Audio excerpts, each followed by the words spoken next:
بكل بساطة كده الفرق ما بين البي والبي، البي والبي وصوت الب والب.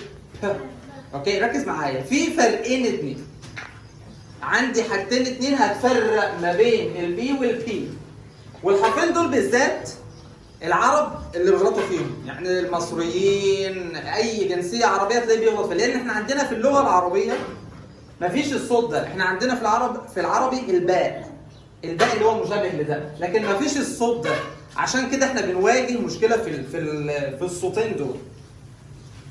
في حاجتين اتنين يعرفوك تقدر تفرق ما بينهم بكل بساطه. اول فرق ان في واحده فيهم بتطلع هواء والثانيه مش بتطلع هواء، دي بتطلع هواء ودي مش بتطلع هواء. ده الصوت الحرفي بيطلع هواء. بص في هواء بيطلع، يعني لو مسكت ورقه كده، كله يمسك ورقه زي دي،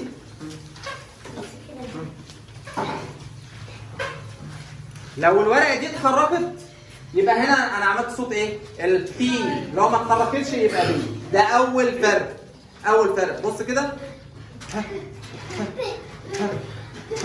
اوكي؟ ها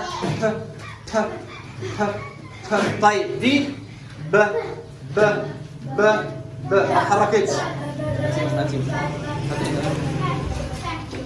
ها كله يمسك كده. ها تبي تفطر مين؟ ها ده اول فرق. يبقى ديت فيها هواء ودي ما فيش فيها هواء. اها اوكي. تاني فرق ان دي فيها زنه، دي ما فيش فيها زنه، دي بتعمل فايبريشن. البي بتعمل فايبريشن، البي سوري بتعمل فايبريشن، دي بتعمل هنا زنه كده.